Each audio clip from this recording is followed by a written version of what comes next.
بسم اللہ الحمد للہ والصلاۃ والسلام علی رسول اللہ وعلی آلہ وصحبہ اجمعین اما بعد فاعوذ باللہ من الشیطان الرجیم بسم اللہ الرحمن الرحیم رب اشرح لی صدری ویسر لی امری واحلل عقدۃ من لسانی یفقہوا قولی. السلام علیکم ورحمۃ اللہ وبرکاتہ.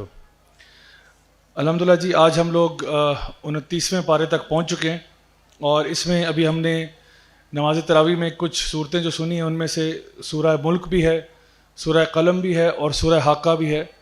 سورہ ملک جو ہے اس میں جو ٹاپک ہے, جو مضمون کور ہوا ہے وہ توحید کا ہے, اللہ تعالیٰ کی وحدانیت کا ہے. سورہ قلم جو ہے اس میں نبوت کا تذکرہ ہوا ہے اور سورہ حاقہ جو ہے اس میں ڈے آف ججمنٹ کا یا قیامت کے دن کا تذکرہ ہے.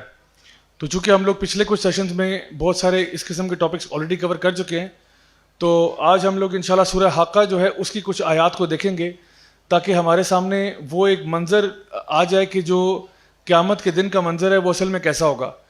یہ سورہ جو ہے سورہ حاقہ, یہ this is one of my most favourite سوراز ان دا قرآن, کیونکہ جب بھی مجھے ایک ریالٹی چیک چاہیے ہوتا ہے نا تو میں یہ سورہ کو پڑھ لیتا ہوں اور اس پہ غور کر لیتا ہوں, کیونکہ یہ واقعی میں ایک ویک اپ کال ہے.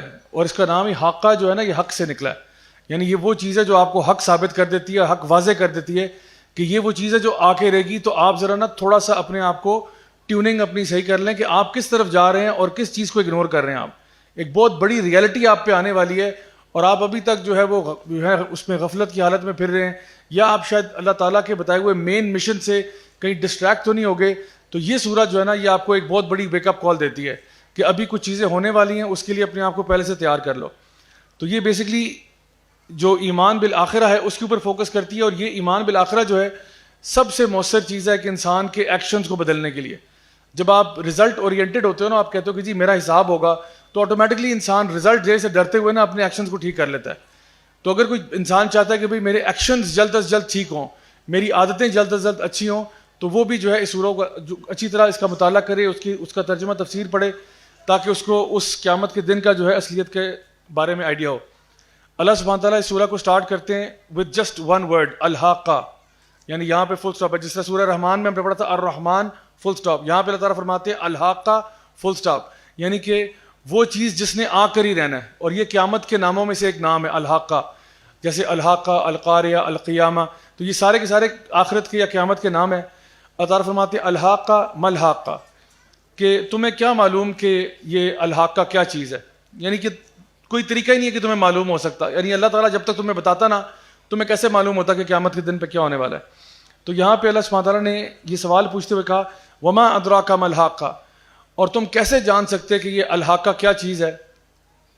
آگے اللہ تعالیٰ فرماتے ہیں آیت نمبر 13 میں, اللہ سبحانہ تعالیٰ یعنی پہلے قوموں کا ذکر ہوا, قوم سمود اور عاد کا, اللہ تعالیٰ آگے اب اس کی آخرت کی ڈسکرپشن بتا رہے ہیں.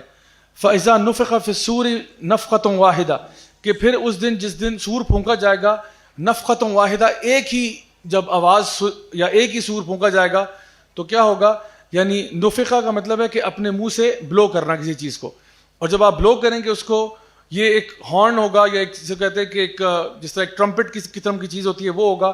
سیدنا ابو ہریرہ فرماتے ہیں کہ یہ اس کا سائز اتنا بڑا ہوگا جتنا زمین و آسمان کا سائز ہے.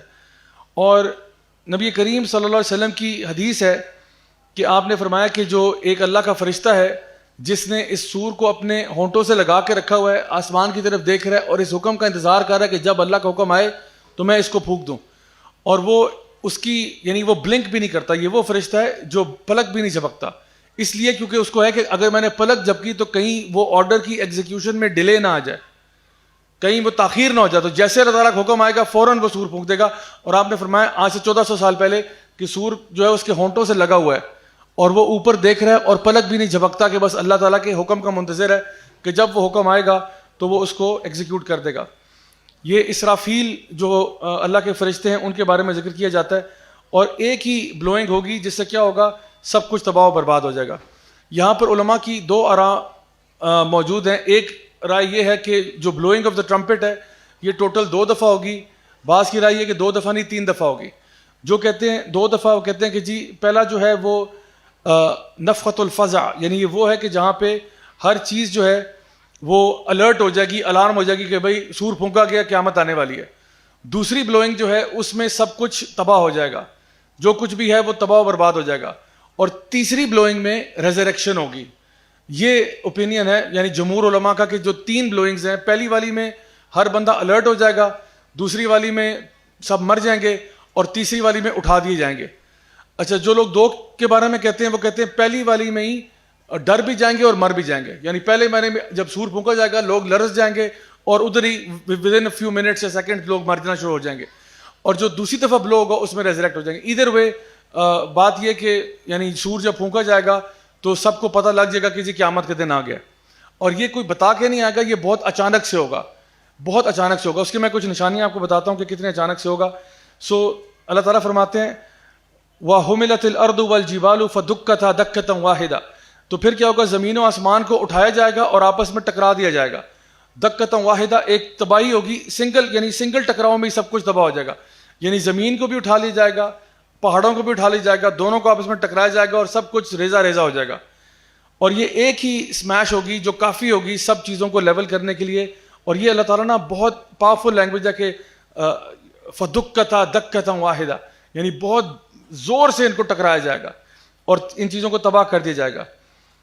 فَيَوْمَئِذٍ وَقَعَتِ الْوَاقِعَةُ، اور پھر یہ وہ دن ہوگا جس دن الواقعہ، یہ بھی قیامت کا نام ہے، الواقعہ واقع ہو جائے گی، یعنی قیامت کا دن آ جائے گا. یعنی سور پھونکا گیا، پہاڑوں کو پیس دیا گیا، اور اللہ تعالیٰ فرماتے ہیں یہ پھر وہ دن ہوگا جس دن الواقعہ جو ہے وہ آ جائے گی. اور اس کی مزید تفصیلات کے لیے پوری سورہ واقعہ پڑھ لیں آپ، تو آپ کو وہاں سے بھی وہی قیامت کی نشانیاں اور سائنس کے بارے میں آئیڈیا ہو جائے گا کہ وہ الواقعہ کیا چیز ہے. وَانشَقَّتِ السَّمَاءُ فَهِيَ يَوْمَئِذٍ وَاهِيَةٌ، اور پھر آسمان کو شق کر دیا جائے گا، توڑ دیا جائے گا. فَهِيَ يَوْمَئِذٍ وَاهِيَةٌ، اس دن وہ واہیہ ہوگا. واہیہ کا مطلب ہے بہت نازک ہوگا، یعنی آسمان کو 2 ٹکڑے کر دیا جائے گا، اور واہیہ سمجھیں کہ جیسے ٹیشو پیپر نہیں ہوتا اس طرح ہو جائے گا آسمان، یعنی بالکل نازک سا ہو جائے گا. ابھی تو آسمان اللہ تعالیٰ نے سورہ نبأ میں فرمایا کہ سبعًا شدادا، تمہارے اوپر 7 شدید یعنی لیئرز ہیں، لیکن اس دن وہ شدید نہیں ہوں گی، اس دن وہ ٹیشو پیپر کی طرح ہوں گی اور ان کو چیر دیا جائے گا. تو یہ جو فرسٹ بلوئنگ ہے اس کے میں کچھ ایونٹس آپ کے سامنے 1 by 1 مینشن کرتا ہوں کہ جب پہلی دفعہ سور پھونکا جائے گا تو کیا ہوگا.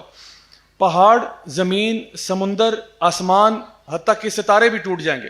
یعنی یہ جو مین باڈیز ہیں جن کو ہم سمجھتے ہیں کہ یہ تو بڑی فرم ہے اپنی جگہوں پہ، یہ ساری جو فرم باڈیز ہیں یہ ساری کی ساری ٹوٹنا اور تباہ ہونا شروع ہو جائیں گی. آسمان بھی پھٹ جائے گا، زمین بھی تباہ ہو جائے گی، پہاڑ بھی ریزہ ریزہ ہو جائیں گے، حتیٰ کہ سمندر بھی اوور فلو کر جائیں گے، سمندروں میں آگ بھڑک جائے گی، اور اس کے ساتھ ساتھ ستارے گرنا شروع ہو جائیں گے، ستارے ٹوٹنا شروع ہو جائیں گے. اور آپ دیکھیں کہ آسمان جب پھٹے گا تو آپ کو نظر آئے گا کہ جیسے یعنی آسمان پھٹنے سے مراد ایک یہ ہے کہ دیکھیں ہمارے اوپر اس وقت نا ٹیکنیکلی کوئی آسمان ہے نہیں. اگر آپ اس کے بارے میں سوچیں، ہمارے اوپر لیئرز ہیں، یہ بیسکلی ایٹماسفیئرک لیئرز ہیں، تو اگر ان کے بیچ میں سوراخ ہو جائے نا بہت بڑا، تو بیسکلی آپ کو اصل آسمان اس کے پیچھے نظر آئے گا. وہ آسمان کیا ہے؟ وہ اسپیس ہے. Space is black, space is black. ابھی تو آپ کو صبح کے ٹائم بلو اسکائی نظر آ رہا ہے، کبھی وہ شام کے ٹائم پنک ہیوز نظر آ رہے ہیں، کبھی اورنج ہیوز ہیں. یہ ایک ایلوژن ہے. اصل چیز کیا ہے؟ پیچھے تو اسپیس ہے. جو لوگ چاند پہ جاتے ہیں اور وہ جو ایٹماسفیئر دیکھتے ہیں، چاند پہ کون سا ایٹماسفیئر؟ کوئی ایٹماسفیئر نہیں ہے. مارس پہ کوئی ایٹماسفیئر نہیں ہے، ان کو تو سیدھا جو اسپیس ہی نظر آ رہا ہوتا ہے. تو یہ جب آسمان پھٹے گا نا تو آپ کو اس کے تھرو، گیپس کے تھرو نظر آنا شروع ہوگا کہ اصل اسپیس پیچھے نظر آ رہا ہے آپ کو. اور ایسا منظر آپ نے کبھی زندگی میں نہیں دیکھا ہوگا کہ بھئی آسمان پھٹا ہوا ہے، ٹیشو پیپر کی طرح آسمان چیرا ہوا ہے، بالکل آسمان بھی ریزہ ریزہ ہوا ہے. تو اس پورے حالات میں اللہ تعالیٰ فرماتے ہیں کہ جو ایک پریگننٹ عورت ہے وہ اپنی بچہ حمل یعنی ڈیلیوری کے بعد اس کی پرواہ نہیں کرے گی، اس کے بارے میں بے پرواہ ہو جائے گی. حالانکہ پریگننسی کے بعد ماں جو ہے وہ بچے کے ساتھ بہت زیادہ اٹیچڈ ہوتی ہے، لیکن اس دن کیا ہوگا کہ ایک ماں جو ہے وہ اپنے بچے کے بارے میں بالکل بھی کنسرن نہیں ہوگی. ایک چھوٹا بچہ جو ہے ٹینشن کی وجہ سے اس کے بال گرے ہو جائیں گے. یعنی ایک بچہ 5-6 سال کا، وہ اس واقعے کو دیکھتے ہوئے نا اس کے کھڑے کھڑے بال گرے ہو جائیں گے. یعنی آپ سوچیں کہ یہ کیسا واقعہ ہوگا کہ بچے کے بال گرے ہو رہے ہیں. اور پھر ایک شخص کے بارے میں آتا ہے حدیثوں میں کہ ایک بندہ اپنے اونٹ کو پانی پلا رہا ہوگا، ابھی وہ پانی اس کا سیٹ کر رہا ہوگا کہ قیامت آ جائے گی. ایک اور 2 شخص کے بارے میں آتا ہے، وہ آپس میں ڈیل کر رہے ہوں گے، ایک بندہ پیسے دے رہا ہے، ایک لے رہا ہے، اور وہ پیمنٹ ہو رہی ہے اور قیامت آ جاتی ہے. ایک اور بندے کے بارے میں آتا ہے کہ اس نے اپنی بکری کا یا گائے کا دودھ نکالا ہے، ٹیبل پہ رکھا ہے، ابھی کہتا ہے کہ میں ابھی اس کو پیتا ہوں آ کے، کہ کچھ اور کام کرنے کے لیے پینے کے لیے واپس قیامت آ جاتی ہے. یعنی کہ قیامت بتا کے نہیں آئے گی. آج سے کچھ سال پہلے وہ 2020 کے بارے میں انہوں نے یا پتہ نہیں کون سا سال تھا، 2012 کے بارے میں رومر پھیلایا کہ قیامت 2012 میں آ رہی ہے. آج سے کئی سال پہلے کی بات ہے. تو سارے دنیا میں جو ہے نا وہ ماین کیلنڈر کو نکال لیا انہوں نے، ایزٹیک کیلنڈر کی 2012 میں قیامت آنے والی ہے. تو 2012 میں قیامت، یہ بات جان لیں بتا کے کسی کو بھی نہیں آئے گی, کہ لوگ پہلے سے اینٹیسپیٹ کر رہے تھے کہ جی قیامت آنے والی ہے تو سب ریڈی تھے, پریپیئرڈ تھے. It will come suddenly. یہ بات پتہ ہے جمعے کے دن آئے گی, اور جمعے کے دن ساری اللہ کی مخلوق جو ہے وہ اللہ سے پناہ مانگتی ہے کہ اللہ آج ہماری خیر کرنا, سوائے انسانوں اور جنوں کے جو کہ اپنے کاموں میں مصروف ہوتے ہیں. لیکن جمعے کے دن آئے گی اور بڑے اچانک سے آئے گی, پتہ نہیں چلے گا, کسی بندے نے اینٹیسپیٹ نہیں کیا ہوگا کہ آج قیامت کا دن ہے. تو یہ تو پہلی بلوئنگ کے وقت کا بتا رہا ہوں کہ جب پہلی دفعہ سور پھونکا جائے گا تو یہ معاملات چل رہے ہوں گے. اور اللہ سبحانہ تعالیٰ اس ٹائم پہ جب پہلی دفعہ سور پھونکا جائے گا تو جو ملک الموت ہے وہ اللہ تعالیٰ کے پاس تشریف لائے گا اور کہے گا کہ یا اللہ ہر چیز مر چکی ہے, سوائے کس کے, سوائے وہ فرشتے جنہوں نے اللہ تعالیٰ کے عرش کو تھاما ہوا ہے, اور جبریل امین اور میکائیل اور جو اینجل آف ڈیتھ خود ہے. اس کے علاوہ سارے مر گئے ہیں, یعنی کوئی بھی مخلوق زندہ نہیں ہے, انسانوں جنوں ملائکہ میں سب مر چکے ہیں. تو اللہ تعالیٰ حکم دے گا کہ اب تم لوگ بھی سارے مر جاؤ. تو اسرافیل بھی مر جائیں گے, جبریل بھی مر جائیں گے, میکائیل بھی مر جائیں گے, حتیٰ کہ جو عرش کو اٹھانے والے فرشتے ہیں وہ بھی مر جائیں گے. اور پھر صرف اللہ رب العزت رہ جائیں گے, صرف اللہ تعالیٰ رہ جائے گا. یعنی جو ہم کل من علیہا فان ویبقى وجہ ربک ذو الجلال والاکرام, ہر چیز نے فنا ہو جانا ہے. پھر اللہ اس ٹائم پہ پکارے گا, وہ کہاں کے سارے بادشاہ جو کہتے تھے ہمیں موت نہیں آئے گی, وہ کہاں کے سارے بادشاہ جو زمین میں دندناتے پھرتے تھے کہتے تھے ہم تو ہمیشہ رہیں گے, وہ کہاں کے سارے. اللہ تعالیٰ للکارے گا ان کو کہ کدھر کے سارے جو بڑے پھنے خاں بنتے تھے آج کدھر ہیں. اور پھر اللہ تعالیٰ دوبارہ سے پیدا کرے گا اس ہارن کو بھی, یعنی سور بھی تباہ کر دیا جائے گا, کچھ بھی نہیں بچے گا. سور دوبارہ سے اللہ تعالیٰ کریٹ کرے گا, اسرافیل کو دوبارہ سے کریٹ کرے گا, اور جیسے اسرافیل فرشتے کریٹ ہوں گے وہ دوبارہ سے سور پھونکیں گے. اور اس دفعہ جب وہ پھونکیں گے تو پھر کیا ہوگا, یہ وہ سیکنڈ بلوئنگ ہے کہ جس کو آپ تھرڈ بلوئنگ کہہ لیں, جس میں ریزریکشن کا پروسیس سٹارٹ ہوگا. ریزریکشن کا پروسیس کیا ہے کہ اب لوگ جو ہیں وہ زمین سے نکلنا شروع کر رہے ہیں, جس طرح مرے تھے اب دوبارہ زندہ ہو رہے ہیں, اور ننگے ہوں گے, بیر فٹ ہوں گے, ننگے پاؤں ہوں گے, انسرکمسٹائز ہوں گے. اور سید عائشہ نے پوچھا کہ یا رسول اللہ اس دن جب سب لوگ یعنی برہنہ حالت میں ہوں گے تو لوگ ایک دوسرے کو دیکھیں گے نہیں؟ تو آپ نے فرمایا عائشہ اس دن کے معاملات جو ہے نا وہ بڑے سنگین ہوں گے, لوگوں کو ایک دوسرے کی فکر نہیں ہوگی. جب ماں کو اپنے بچے کی فکر نہیں ہے اور کسی کو کسی اور کی فکر نہیں ہے, سب کو اپنی نفسی والا عالم ہوگا, ہر بندہ اپنے لیے بہت پریشان ہوگا. اور میں نے یہ دیکھا جب میں انگلینڈ میں تھا ایک دفعہ, وہاں پہ ہمارا نا اکثر کبھی کبھار فائر الارم بج جاتا تھا, کبھی کبھار تو جینوئن کیس ہوتا تھا, کبھی کبھار کوئی جان بوجھ کے شرارت کرتا تھا, فائر الارم بجا دیتا تھا. اب پروٹوکول یہ تھا کہ جیسے ہی فائر الارم بجے گا آپ نے اپنے ڈوم سے باہر نکلنا ہے فوراً سے پہلے. تو ہوتا کیا تھا کہ جب فائر الارم بجتا تھا تو ہر بندہ ویسے سمجھتا یہ تھا کہ آگ لگ گئی ہے, کیونکہ اکثر اوقات کوئی نہ کوئی لوگ اگر ڈرنک حالت میں واپس آئے ہیں, کسی نے کوئی چیز پھونک دی, آگ لگا دی, تو وہ اکثر کیس جینوئن ہی ہوتا تھا. ریئرلی ہوتا تھا کہ کوئی فائر الارم کے ساتھ پرینک کرے گا. تو ہوتا ہی تھا سارے باہر نکلتے تھے. اچھا اب مجھے یاد ہے کہ جب بھی فائر الارم بجا نا تو لوگ اس طرح باہر نکلتے تھے جس طرح یعنی اپنے بارے میں کنسرن نہیں ہوتے تھے کہ میں نے کون سا پاجامہ پہنا ہوا ہے, یہ میرا دوپٹہ میچ کر رہا ہے نہیں کر رہا, میری قمیض ساتھ اس کے میچ کر رہی ہے نہیں, یہ تو ہائے اللہ کی یہ والے کپڑے رپیٹ نہ ہو جائیں. تو پچھلی دفعہ جب فائر الارم بجا تھا تب یہی کپڑے پہن کے باہر نکلا تھا, لوگ کیا کہیں گے یار میں تو کپڑے رپیٹ کر رہا ہوں. تو کسی کو یہ ٹینشن نہیں ہوتی, یا میرے جوتے میچ کر رہے ہیں میرے ہینڈ بیگ کے ساتھ اور میری سن گلاسز صحیح لگ رہی ہے, یعنی یہ کوئی ٹینشن نہیں ہوتی. ٹینشن ساری یہ ہوتی ہے آگ لگی ہوئی ہے بھائی باہر نکلو. اور لٹرلی لوگ نکر میں بندہ باہر نکل رہا ہے, لٹرلی تولیہ لپیٹ کے باہر نکل رہا ہے. جو باتھ روم میں تھا وہ بیچارہ تولیہ لپیٹ کے آیا تھا, کوئی کسی کے بارے میں کنسرن نہیں. اور سارے بلڈنگ کو دیکھ رہے ہوتے ہیں, ایک دوسرے کو کوئی بھی نہیں دیکھ رہا ہوتا, سارے دیکھ رہے ہوتے ہیں آگ. تو یہ تو دنیا کی آگ کی بات کر رہا ہوں آپ سے, دنیا کی آگ کی بات کر رہا ہوں, وہ بھی شاید کسی ایک فلور پہ لگی ہو, یہاں تو قیامت کے دن کی بات ہو رہی ہے.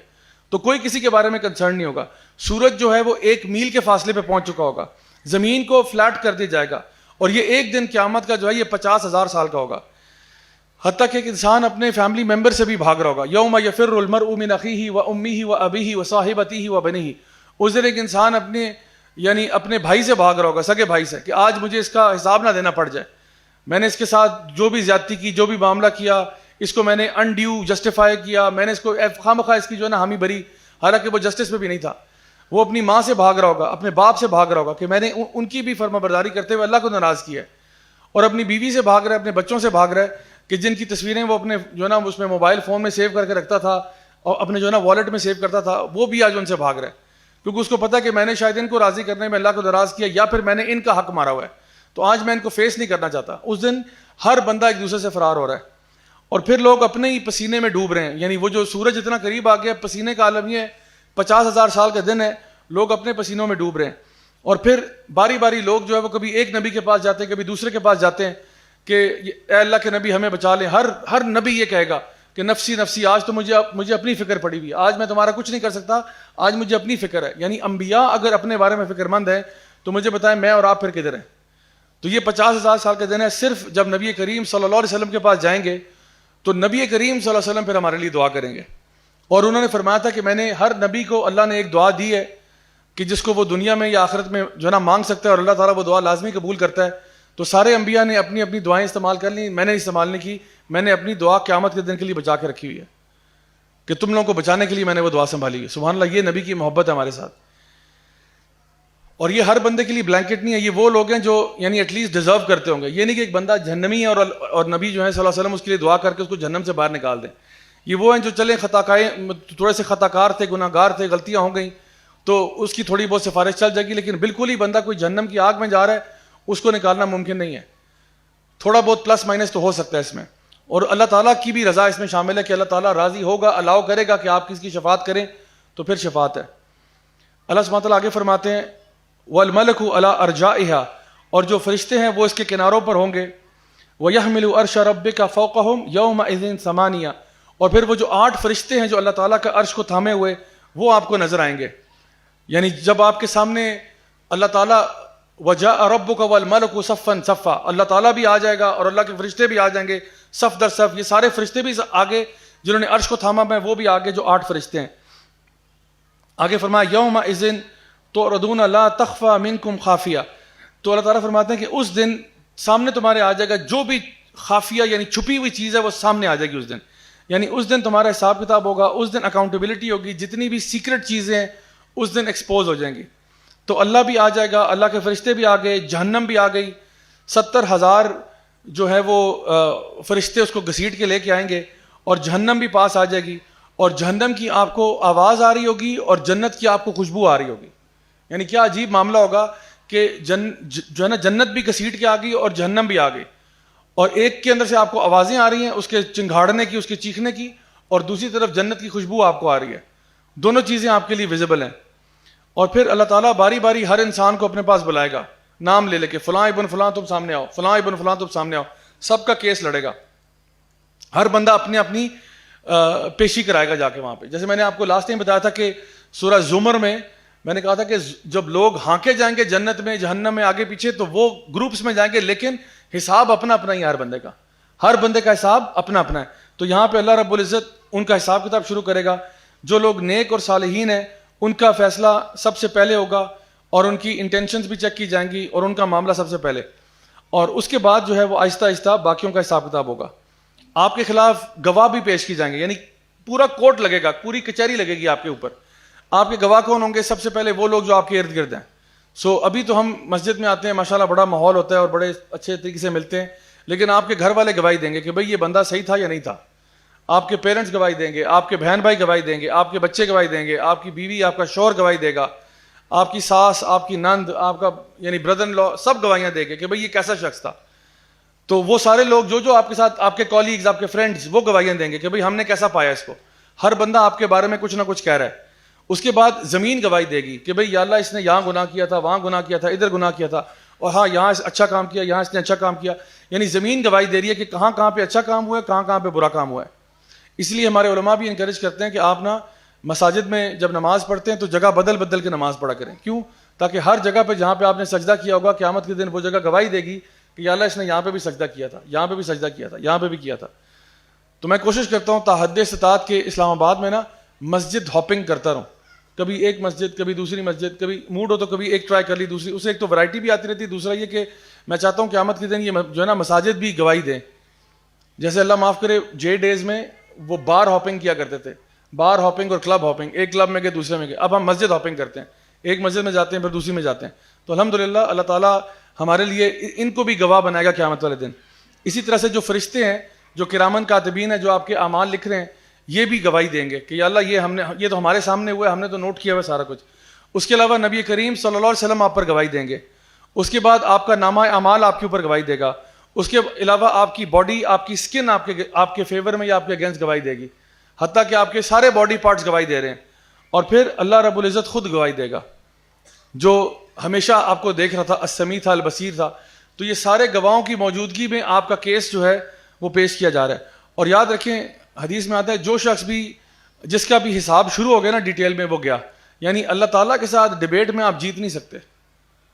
If you even attempt to debate with Allah سبحانہ تعالیٰ no for sure you will lose, کیونکہ جو ایویڈنس آپ کے خلاف پائل اپ ہو چکا ہے نا there is no way you are getting out of it. تو اللہ تعالیٰ جو ہے وہ وہاں پہ سارے وٹنسز ہوں گے. اللہ تعالیٰ آگے فرماتے ہیں فَأَمَّا مَنْ أُوتِيَ كِتَابَهُ بِيَمِينِهِ, پھر اس دن جس کو اس کے دائیں ہاتھ میں نامہ اعمال پکڑایا جائے گا فَيَقُولُ هَاؤُمُ اقْرَءُوا كِتَابِيَهْ, تو وہ بول اٹھے گا کہ میری کتاب پڑھو, دیکھو میں کامیاب ہو گیا. یعنی وہ لوگوں سے کہہ رہا ہے کہ دیکھو میری کتاب پڑھو, میری کتاب پڑھو, جس کو اس کے دائیں ہاتھ میں کتاب ملے گی.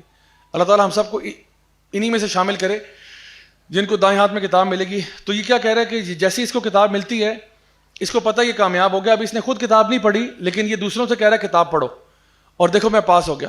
یعنی یہ اتنا ایکسائٹڈ ہے. تو my dear brothers and sisters یاد رکھیے گا کہ آپ لوگ خود اپنی کتاب کے مصنف ہیں. آپ لوگ خود اپنی اس کتاب کے مصنف ہیں. تو بس اس کا اہتمام کریں کہ یہ کتاب قیامت کے دن کو پڑھنے والی کتاب ہو. اور کوئی کتاب آپ لکھیں یا نہ لکھیں, ایک کتاب تو آپ لکھ رہے ہیں اور وہ اپنے اعمال سے لکھ رہے ہیں آپ, اور قیامت کے دن آپ کو وہ کتاب پریزنٹ کر دی جائے گی کہ یہ اس کتاب کے تو آپ ہی آتھر ہیں. اب دیکھیں یہ کتاب پڑھنے والی ہے یا نہیں ہے. اور سوچیں کہ ایک بندہ جس کو کتاب اس کے دائیں ہاتھ میں ملی ہے نا تو وہ کتنا ریلیکس ہو جائے گا. یعنی اس کے اندر ایک سکینت طاری ہو جائے گی, سکون آ جائے گا کہ الحمدللہ میں پاس ہو گیا, پوری زندگی کا امتحان میں پاس ہو گیا. امیجن کریں دنیا کا کوئی بھی ایگزام ہم پاس کرتے ہیں تو کتنی خوشی ہوتی ہے. یہ دنیا کا ایگزام نہیں, یہ آخرت کا ایگزام ہے. آپ نے پوری لائف کا جو ٹیسٹ تھا نا وہ پاس کر دیا, آپ کلیئر ہو گئے. اب کوئی غم نہیں ہے, کوئی ٹینشن نہیں ہے. دنیا میں جتنا بھی کوئی زبردست امتحان آپ نے کر لیا ہو, تھوڑا ٹھہر جائیں, ابھی دوسرا امتحان بھی آ رہا ہے. آپ نے لیٹ سپوز کلاس 8 کے پیپر دیے, آپ بڑے خوش ہو گئے, ماشاءاللہ اگلی کلاس میں آ گئے, کوئی بات نہیں, ابھی 9th کے بھی ایگزام ہونے ہیں. پھر وہاں سے فارغ ہو گئے 10th کے ہوں گے, پھر آپ فرسٹ ایئر کے دیں گے, پھر سیکنڈ ایئر کے دیں گے, پھر یونیورسٹی کے دیں گے, ہر سال ایگزام دیں گے. پھر جب انٹری ٹیسٹ دیں گے, کہیں پہ ایڈمیشن چاہیے ہوگا وہاں پھر انٹری ٹیسٹ دیں گے جا کے. تو ایگزام تو چلتے رہیں گے آپ کے. پھر جہاں جہاں پہ بھی آپ جا رہے ہیں, کوئی ایڈوانس کورسز کر رہے ہیں ادھر بھی ٹیسٹ دے رہے ہیں. تو ٹیسٹوں کا معاملہ تو ختم نہیں ہونے والا. لیکن یہ واحد ٹیسٹ ہے کہ جب آپ کا دنیا میں آپ نے یعنی جو کچھ بھی کیا تھا اس کا رزلٹ آپ کو مل گیا اور اب آپ کمپلیٹلی ریلیکسڈ ہیں, کوئی ٹینشن نہیں. یہ ایسا ہی ہے کہ جس طرح آپ کسی جاب کے لیے سلیکٹ ہو گئے تو کتنی سکون ہوتا ہے, یا کہیں پہ آپ نے ایڈمیشن چاہتے تھے, ہو گیا آپ کا ایڈمیشن, الحمدللہ داخل ہو گیا آپ. تو یہاں پہ آپ کا داخلہ جنت میں کنفرم ہو گیا, جنت میں جانے کا ٹکٹ آپ کا آ گیا. جس طرح کسی بندے کا امریکہ کا نہیں ویزا لگ جاتا, کہتے جی ویزا اپلائی کیا تھا, آ گیا جی ویزا آ گیا, ماشاءاللہ, او ہو, یہ تو امریکہ کی بات کر رہا ہوں, یہ تو جنت کا ویزا اپروو ہو گیا آپ کا. جس کو اس کے دائیں ہاتھ میں کتاب ملی ہے اس کا جنت کا ویزا اپروو ہو گیا. سوچیں خوشی کا لیول کیا ہوگا کہ اللہ اکبر. اور جو جنت میں داخل ہو گیا وہ باہر نہیں نکالا جائے گا آئندہ.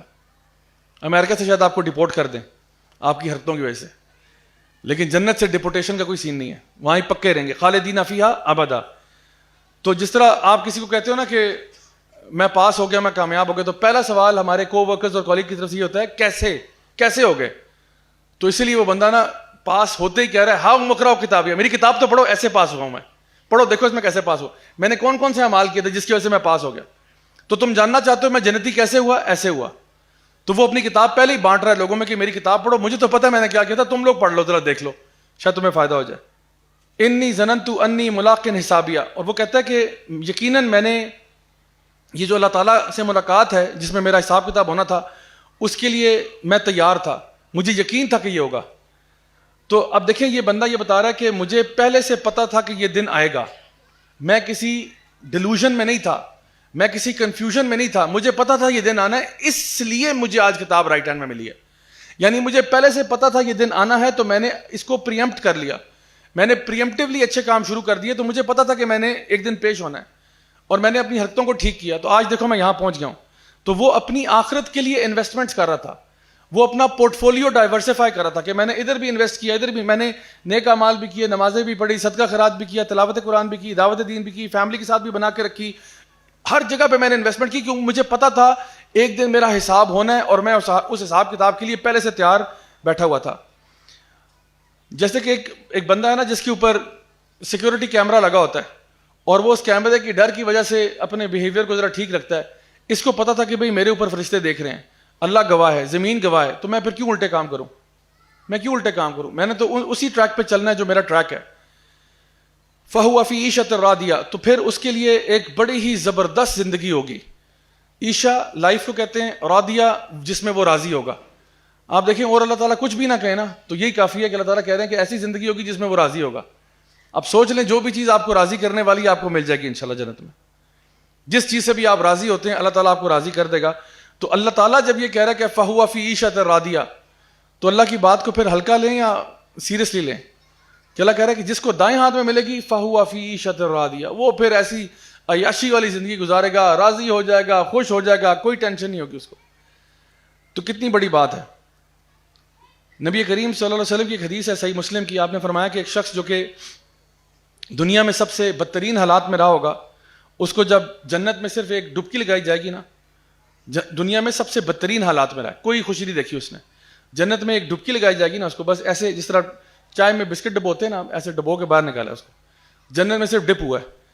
اور یہ ورسٹ پرسن تھا ان دس ورلڈ, یعنی سمجھیں کہ شاید مینٹلی ریٹارڈڈ تھا, غریب تھا, لوگ اس کو پتھر مارتے تھے, شکل صورت جسم پہ دانے پڑے ہوئے تھے, لوگ اس کو پتھر مارتے تھے, مذاق اڑاتے تھے, ریڈیکیول کرتے تھے, زخمی کر دیتے تھے, تھا بھی ہوم لیس, زمین پہ سوتا تھا. یعنی ورسٹ کیس سینیریو کسی بندے کا جو ہو سکتا ہے وہ آپ سوچ لیں. اللہ تعالیٰ اس کو جنت میں ڈالے گا بس ایک سیکنڈ کے لیے. اللہ تعالیٰ پوچھے گا کیا تو نے زندگی میں کوئی غم دیکھا؟ کہے گا خدا کی قسم کوئی غم نہیں دیکھا. جنت جو ہے نا اس کے سارے غم بلا دے گی اس کو, کہے گا میں نے تو غم دیکھا ہی نہیں, میری زندگی میں تو عیاشیاں گزری ہیں. اور یہی معاملہ الٹا جو ہے اس بندے کا جس کی بہت بہترین زندگی تھی, بڑا لیوش لائف اسٹائل تھا, اس کو جہنم میں ڈپ کیا جائے گا ایک سیکنڈ کے لیے اور پوچھا جائے گا تو نے زندگی میں کوئی خوشیاں دیکھی ہیں؟ کہے گا خدا کی قسم مجھے کوئی خوشی نصیب ہی نہیں ہوئی کبھی. حالانکہ یہ وہ شخص ہے جس کو سب سے زیادہ خوشیاں نصیب ہوئی ہوں گی, جکوزی میں سوتا ہوگا, یاٹ میں ریلیکس کرتا ہوگا, یعنی آرام سے ملٹی بلینئر قسم کا لائف سٹائل ہے. اور یعنی وہ لائف سٹائل ہے, لیکن پھر بھی جو ہے نا وہ جب اسے پوچھا گیا کہ بھئی تجھے کوئی خوشیاں ملی ہیں, کہے گا خدا کی سب کچھ بھی نہیں ملا مجھے. جہنم کی آگ اس کو نا یہ ساری خوشیاں بلا دیتی ہے. آگے فرماتے ہیں اللہ تعالیٰ فی جنت عالیہ, پھر جنت ملے گی جو عالیہ ہے, جو ریزڈ اپ ہے. یعنی جنت عالیہ سے فائدہ یہ ہے کہ ہم لوگ نا ماؤنٹن ٹاپ ویو انجوائے کرتے ہیں کہ ہم لوگ کسی پہاڑ کے اوپر اور ہمارا سارا کنگڈم ہمیں نظر آ رہا ہو. جیسے عام طور پہ لوگ اپنے ڈرائنگ روم کے اندر نا جو صوفے ہوتے ہیں نا وہ فیس کر رہے ہوتے ہیں کھڑکی کی طرف, تو اس طرح کر کے اگر ہم نے سیٹنگ کی ہوئی ہے تو وہ ونڈو جہاں پہ باہر گارڈن نظر آ رہا ہے اس کو فیس کر رہے ہیں, because you like to see what you own, you like to see your property. تو اسی طرح باہر ورانڈا میں جا کے, باہر ہمارا گارڈن ہے, ورانڈے میں جا کے لوگ بیٹھ جاتے ہیں, اپنی پراپرٹی دیکھ رہے ہوتے ہیں. تو اللہ تعالیٰ فرما رہے ہیں جنت عالیہ, آپ اپنے اس گارڈن میں جو بڑے اونچے لیول پہ, اس اونچے لیول سے آپ اپنا پورا کنگڈم ویو کر رہے ہیں کہ وہ دیکھو وہاں تک بھی میرا کنگڈم جا رہا ہے, ادھر بھی میرا کنگڈم جا رہا ہے, ادھر بھی میرا کنگڈم جا رہا ہے, ہر طرف آپ کو اپنی سلطنت نظر آ رہی ہے. تو وہ اس کو انجوائے کریں گے. قطوفها دانیہ, اور پھر جب وہ انجوائے کر رہے ہیں, اب یہ پکچر کریں ذرا, جنت میں انٹری مل گئی, نامہ اعمال کلیئر ہو گیا, جنت میں داخل ہو گئے, راضی ہو گئے, اب بیٹھے ہوئے اپنے پینٹ ہاؤس اپارٹمنٹ میں. پینٹ ہاؤس اپارٹمنٹ اس لیے کہہ رہا ہوں کیونکہ پینٹ ہاؤس تو نہیں ہے, وہ آپ کا تو گارڈن ہے پورا نا, لیکن پینٹ ہاؤس اپارٹمنٹ لوگ کیوں اتنا مہنگا سیل کرتے ہیں؟ کیونکہ again it's a top view, یعنی بالکل بلڈنگ کے ٹاپ پہ آپ کو ویو چاہیے ہوتا ہے کہ I want to see the whole city, مجھے کوئی میٹروپولیٹن سٹی ہے, I want to be at the top, I want to see everything. تو آپ اس ہائی گارڈن میں ہیں, آپ اپنا پورا کنگڈم دیکھ رہے ہیں, لش پش گارڈنز دیکھ رہے ہیں, آپ جہاں تک آنکھ جا رہی ہے وہاں تک نظر پہ آپ کو آ رہا ہے. اور پھر وہاں پہ جب آپ ریلیکس کر رہے ہیں تو اللہ تعالیٰ فرماتے ہیں قطوفها دانیہ, اور اوپر سے جھک جھک کے پھل آپ کے پاس آ رہے ہیں, یعنی پھل لٹرلی آپ کے پاس خود جھک کے آ رہے ہیں کہ بھائی کھا لو یار, تھوڑا سا بھوک لگی ہوگی. اور آپ کہتے ہو چلو یار یہ ٹرائی کرتے ہیں, اور جب آپ کھاتے ہو آپ کہتے ہو اللہ اکبر یہ کیا ہے, یعنی those fruits are so amazing کہ ہر بائٹ پہ آپ کے 14 طبق روشن ہو جاتے ہیں. تو یہ اللہ تعالیٰ بتا رہے ہیں ان لوگوں کے ساتھ ہوگا.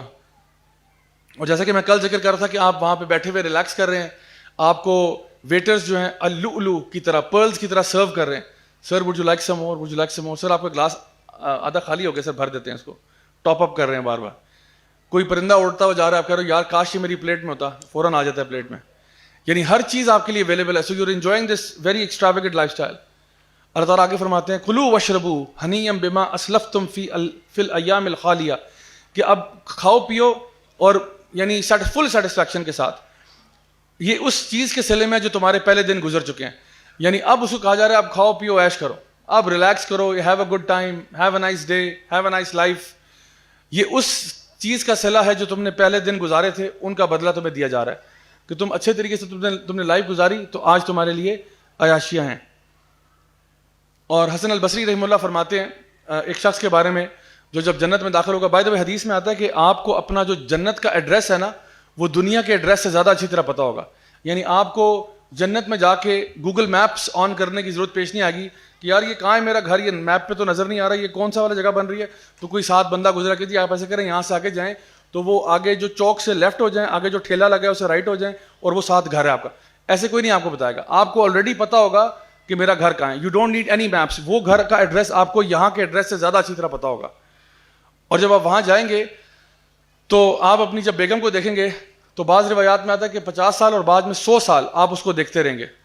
ٹائم کا تو ٹینشن نہیں نا, ٹائم کی کوئی ٹینشن نہیں. 50 سال ہو گئے, 100 سال آپ دیکھ ہی رہے ہیں اس کو, دیکھ رہے ہیں, وقت گزر رہا ہے. ٹائم مسئلہ نہیں ہے ٹائم کا, because this is for ever.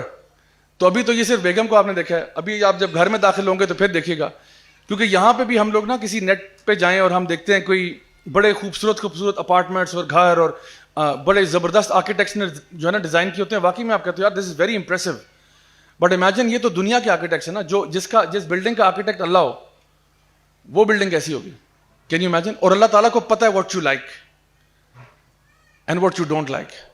سو جو اللہ تعالیٰ نے آپ کا محل ڈیزائن کیا وہ اللہ کو پتہ ہے کس طرح ڈیزائن کرنا ہے اس کو. اللہ المصور ہے. سو امیجن وہ کیسا ہوگا. سو یہ تو ابھی میں آپ کو صرف تھوڑا سا ٹریلر ہی دکھا رہا ہوں, باقی فلم تو ادھر چلے گی جا کے. تو یہ ساری چیزیں جو ہے نا اللہ تعالیٰ ذکر کرتا ہے. یہ سمجھیں کہ یہ جو جتنی بھی نشانیاں بتائی جا رہی جنت کی, یہ سمجھیں کہ جس طرح کتاب ہوتی ہے نا اس کا بیک کور آپ پڑھتے ہو, تو کتاب کا جو بیک کور ہوتا ہے اس پہ لکھا ہوتا ہے جی اس کتاب میں کیا ہے. تو بیک کور پڑھنے میں اور کتاب پڑھنے میں زمین آسمان کا فرق ہے. Just because you read the back page doesn't mean کہ آپ کو کتاب پڑھ لی آپ نے.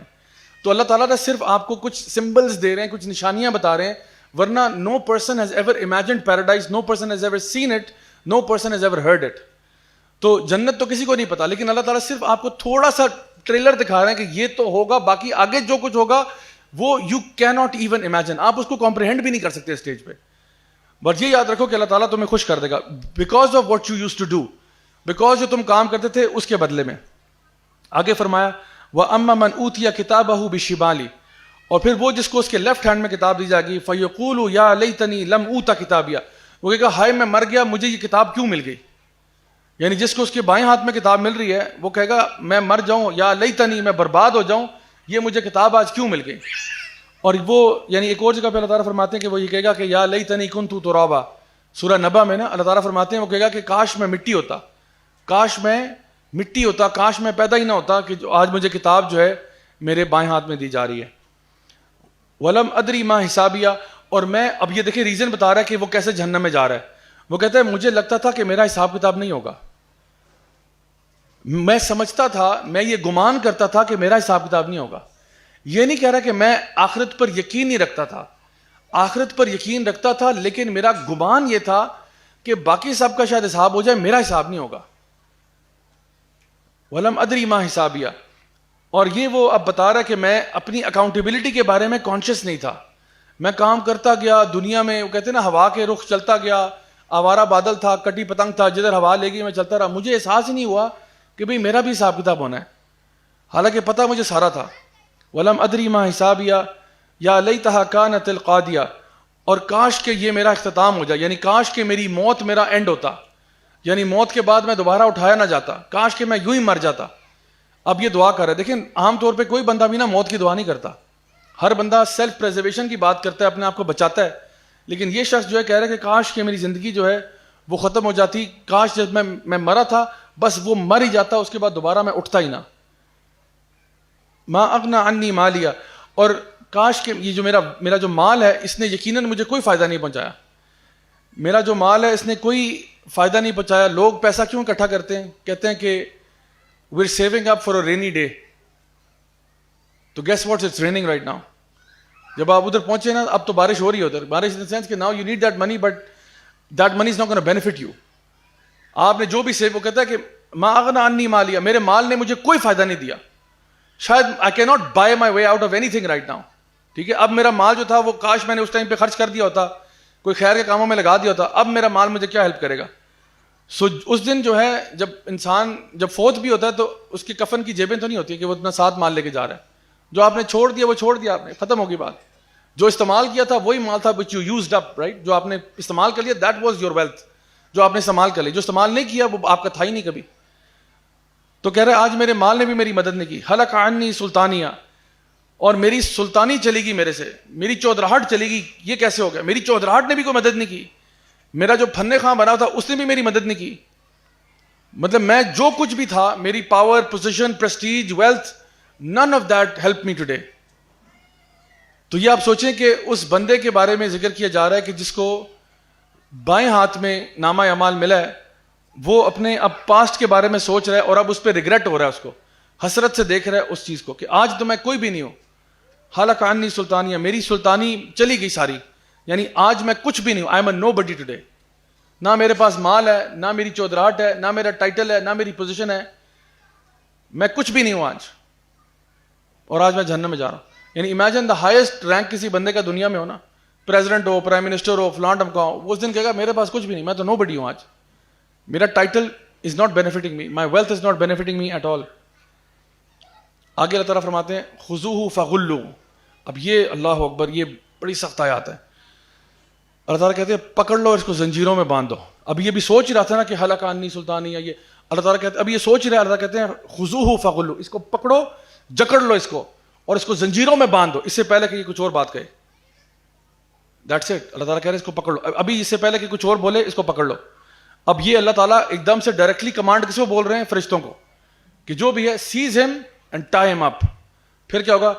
ثم الجحیم صلوا, اور اس کو جہنم میں جلانا شروع کرو. روسٹ ہم ان ہیل فائر, پھینکو اس کو جہنم میں اور جلاؤ اس کو, روسٹ کرو. اور آگے فرمایا ثم فی سلسلۃ ذرعها 70 ذراعا فاسلکوا. اللہ تعالیٰ فرما رہے ہیں کہ پھر اس کو ایسی زنجیر میں لپیٹو جو کہ 70 کیوبٹس اس کی لینتھ ہے, اور اس سے اس کو باندھ دو, اس کو یعنی اس میں اس کو پرو دو. یعنی بعض علماء نے بتایا اس میں, جیسا کہ سفیان ثوری کہتے ہیں کہ اس میں لوگوں اس میں زنجیروں کو باندھ کے پرویا جائے گا, جس طرح ایک ہار میں موتی پروئے جاتے ہیں نا, تو ان لوگوں کو زنجیروں میں باندھ کے پرو دیا جائے گا. تو یہاں پہ کہا جا رہا ہے کہ ایک ایسی زنجیر جو کہ 70 کیوبٹ یا 70 یارڈز اس کی لینتھ ہے. 70 سے مراد بعض علماء نے کہا کہ کوئی بڑا نمبر ہو سکتا ہے, 70 ایک میٹافر بھی ہو سکتا ہے کہ بہت بڑی چین ہے جس میں اس کو لپیٹو اور پرو دو اس کو. امیجن کتنا ٹائٹلی سو کیا گیا. اور یہاں پہ ایک چیز بڑی امپورٹنٹ یہ بھی ہے کہ جو لینگویج ہے نا, دس از ویری امپورٹنٹ. یہاں پہ کہا جا رہا ہے ثم الجحیم صلوا, یعنی اللہ تعالیٰ پہلے ذکر کر رہے ہیں انسٹرومنٹ کا, اور پھر کہہ رہے ہیں اس کے ساتھ یہ کرنا ہے, پھر اس انسٹرومنٹ کے ساتھ یہ کرنا ہے. مثال کے طور پہ جب کوئی بندہ ڈینٹسٹ کے آفس جاتا ہے نا, چھوٹے بچوں کی بات کر رہا ہوں, بڑے تو ماشاءاللہ سمجھدار ہوتے ہیں, جب چھوٹا بچہ کسی ڈینٹسٹ کے آفس جاتا ہے تو ڈینٹسٹ ٹرے لے کے آتا ہے, اس کے سامنے عام طور پہ دکھانی نہیں چاہیے بچوں کو, جیسے قربانی کے جانور کو چھرا نہیں دکھانا چاہیے. تو اگر ڈینٹسٹ جو ہے وہ سامنے ہی بچے کے ٹرے لے کے آ کے رکھ دیتا ہے, بچے کو ٹرے نظر آ رہی ہے, اس میں مختلف قسم کے بلیڈ بھی پڑے ہوئے ہیں, اس میں ایک ڈرل مشین بھی پڑی ہوئی ہے, اس میں ایک وہ ہک ٹائپ ڈیوائس بھی پڑی ہوئی ہے, اس میں اور بھی چیزیں پڑی ہیں. تو بچہ جو ہے نا پہلی ٹینشن میں ہوتا ہے کہ پتہ نہیں اس کے ساتھ کیا ہوگا, کہ ہونا جو بھی ہے وہ میرے منہ میں ہی ہونا ہے, لیکن پتہ نہیں اس کے ساتھ کیا کرے گا میرے ساتھ. تو اسی طرح سے جو لوگ ٹارچر ہو رہے ہوتے ہیں نا, جو لوگ ٹارچر ہو رہے ہوتے ہیں ان کو بھی نا پہلے باندھا ہوتا ہے اور ان کے سامنے ساری چیزیں رکھ دیتے ہیں. اچھا, یہ آدھی سے زیادہ ٹینشن تو یہ ہوتی ہے کہ دیکھو یہ پلاس بھی پڑا ہوا ہے, یہ پیچکس بھی پڑا ہوا ہے, یہ مطلب یہ انسٹرومنٹ, یہ کوئی گاڑی کو ریپیئر تو نہیں کر رہے, میرے اوپر کام ہوگا جو بھی ہوگا. چھری پڑی ہوئی ہے, بلیڈ پڑا ہوا ہے, ٹوکا پڑا ہوا ہے. اب بندہ دیکھ رہا ہے کہ بھئی یہ میرے ساتھ کیا ہونے لگا ہے. تو اللہ سبحانہ تعالیٰ یہاں پہ کہہ رہے ہیں ثم الجحیم, کیونکہ جہیم دکھائی گئی نا ان کو, جہیم یعنی جہنم نظر آ رہی ہے. اللہ ہمارے یہ جو جہنم ہے صلو روسٹ ہم ان دس, یعنی اس انسٹرومنٹ کو اس کو روسٹ کرو. اور یہ جو چینیں نظر آ رہی ہیں جو 70 فٹ والی, ان کے ساتھ کیا کرو, اس کو پرو دو, اس کے اوپر باندھ بھی دو اس کو, اور اس کے اندر سے گزھیڑ دو اس کو, یعنی پرو کے رکھ دو اس بندے کو اس کے ساتھ. تو یہ اٹ سیلف ایک پنشمنٹ ہے کہ آپ کو انسٹرومنٹ دکھا دکھا کے پنش کیا جا رہا ہے. کن لوگوں کو؟ یہ جو سرکش لوگ تھے, جو سرکش ریبیلیس لوگ تھے نا, جو دنیا میں باز نہیں آ رہے تھے, ان کے ساتھ اللہ تعالیٰ یہ معاملہ کر رہا ہے. ان کی وجہ کیا تھی کہ یہ یقیناً وہ لوگ تھے جو اللہ تعالیٰ پر ایمان نہیں لائے تھے, جو العظیم تھا, جس نے اپنی نشانیاں بھی چھوڑ دی ہوتی, ہر چیز واضح بھی بیان کر دی تھی, پھر بھی ایمان نہیں لائے. تو یہ ان کا سب سے بڑا کرائم تھا. اور یہ ایسی بات ہے کہ اللہ تعالیٰ نے نا ہر بندے کے اندر فطرتاً یہ بات ڈالی ہوئی ہے کہ وہ اللہ کو مانتا ہوتا ہے. یعنی اللہ تعالیٰ نے ہمارے اندر فطرتاً ہر بچے کو نا اس چیز کے اوپر پیدا کیا ہوتا ہے کہ وہ اللہ تعالیٰ کے وجود کو مانتا ہوتا ہے. حدیث میں آتا ہے پیدا تو ہر بچہ فطرت پہ ہوتا ہے, پھر اس کے ماں باپ اس کو یہودی نصرانی یا ماجوسی بنا دیتے ہیں, لیکن ڈیپ ڈاؤن ان سائڈ ہمیں پتا ہوتا ہے, ڈیپ ڈاؤن ان سائڈ ہمیں پتا ہوتا ہے کوئی تو ہے جو نظام اصلی چلا رہا ہے, لیکن ہم نے اس کو انویسٹیگیٹ نہیں کیا, اپنی دنیا میں لگے رہے, تو پھر ان کے ساتھ آج یہ پنشمنٹ کا معاملہ ہے. ولا یحض علی طعام المسکین, تو پہلی وجہ کیا تھی؟ یہ اللہ پر ایمان نہیں لایا, حالانکہ اللہ العظیم تھا. دوسرا یہ مسکینوں کو کھانا کھلانے کی ترغیب بھی نہیں دیتا تھا. ولا یعد ولا طعام المسکین, یعنی کیوں تلقین نہیں کرتا تھا؟ کیونکہ دیکھیں کسی کو تلقین کرنے میں کون سا ٹیکس لگتا ہے آپ کا؟ آپ کسی کو بولتے ہو بھائی چلو ٹھیک ہے میں تو نہیں کھلاتا کھانا, میں کہتا ہوں یار چلو آپ کھلا دیا کرو, تو اس میں کون سے میرے پیسے جا رہے ہیں؟ اللہ تعالیٰ فرماتے ہیں یہ تو یہ بھی نہیں کرتا تھا. کیوں؟ کیونکہ پتہ ہے اس کا پرابلم کیا ہے؟ پرابلم یہ کہ جب آپ لوگوں کو انکریج کرو گے نا تو لوگ غریبوں کو کھانا کھلائیں گے. تو برا کون لگ رہا ہے؟ جو کھانا نہیں, جو ہے نا کھانا نہیں کھلا رہا. یعنی کہ میں لوگوں کو تلقین کر رہا ہوں, لوگ کھانا کھلا رہے ہیں مسکینوں کو, تو کون نہیں کھلا رہا کھانا؟ میں. اب سارے لوگ اچھے لگ رہے ہیں, میں برا لگ رہا ہوں. تو میں ایڈوائز بھی نہیں کرتا دوسروں کو. ہم تو ڈوبے ہیں صنم, تم کو بھی لے ڈوبیں گے. میں کسی کو ایڈوائز بھی نہیں کرتا کہ یار یتیموں کو کھانا کھلا دے کرو, مسکین کا خیال کیا کرو. میں ایڈوائز بھی نہیں کرتا کیونکہ مجھے پتا ہے کہ میرے کہنے سے وہ لوگ شروع ہو جائیں گے میں نے تو کرنا کوئی نہیں ہے, میں تو ڈھیٹ ہوں, تو میں ایکسپوز ہو جاؤں گا. I don't want to expose myself. تو اللہ تعالیٰ فرماتے ہیں ایک تو یہ اللہ پر ایمان نہیں لایا تھا واضح پروفس کے باوجود. دوسرا یہ تو اتنا کوئی خبیث تھا, یہ تو کسی مسکین کو کھانا کھلانے کی بھی تلقین نہیں کرتا تھا. کھانا کھلانا خود تو دور کی بات, تلقین بھی نہیں کرتا تھا. This is how bad he was. So imagine کریں کہ یہ اس بندے کا حال ہے. فلیس لہ الیوم ہاہنا حمیم, اور اس نے آج اس کا کوئی دوست نہیں ہوگا, آج اس کی کوئی بچانے والا نہیں ہوگا, آج اس کے پاس کوئی بیک اپ پلان نہیں ہے, کوئی اس کو بیل آؤٹ کرنے والا نہیں ہوگا.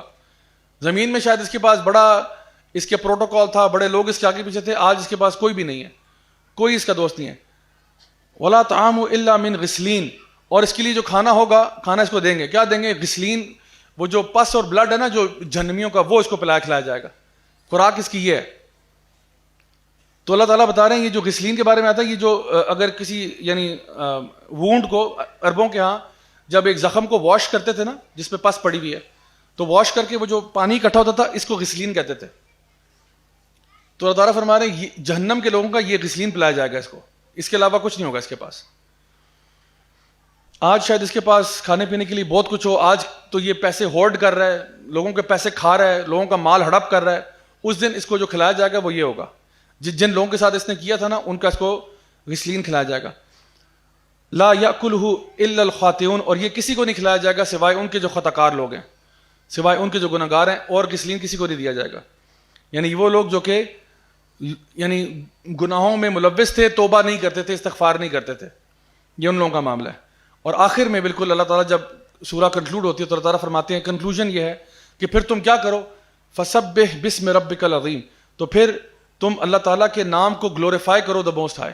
تو قرآن مجید میں نا جب بھی اس طرح کی آیات آتی ہیں فسبح بسم ربک العظیم, تو آپ کو کہنا چاہیے سبحان ربی العظیم, سبحان ربی العظیم, سبحان ربی العظیم. تو اللہ تعالیٰ کہہ رہا ہے کہ پھر تم کیا کرو؟ چپ کر کے اللہ تعالیٰ کی تسبیح بیان کرو, اور اس گناہ گار کے رستے پر نہ چلنا.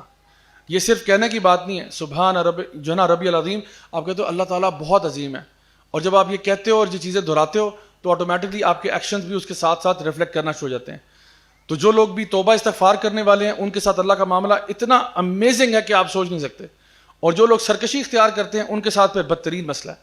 تو اس لیے یہ رمضان کا مہینہ ہے, خاص طور پر جو دعائیں ہم نے پڑھی ہیں استغفار کی, وہ دعائیں کثرت سے پڑھا کریں, اور اس مہینے میں جس طرح آپ نے استغفار توبہ کی ہے اسی کو جاری رکھیں رمضان کے بعد بھی. انشاءاللہ الرحمن اللہ تعالیٰ ہم سب کے ساتھ ہے. یقیناً اللہ رحمان بھی ہے, رحیم بھی ہے, غفور بھی ہے, غفار بھی ہے. آپ اگر ایک قدم اللہ کی طرف لے کے آتے ہیں اللہ 10 لے کے آتا ہے, آپ چل کے آتے ہیں اللہ دوڑ کے آتا ہے. یہ سارے وعدے اللہ کے ہیں.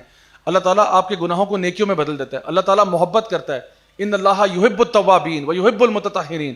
اللہ محبت کرتا ہے گناہ گاروں سے جو توبہ کر لیتے ہیں. تو just we have to turn back to Allah سبحانہ تعالیٰ. اللہ تعالیٰ ہمیں سیدھے راستے پر چلنے کی توفیق عطا فرمائے. بارک اللہ فیکم, والسلام علیکم ورحمۃ اللہ وبرکاتہ.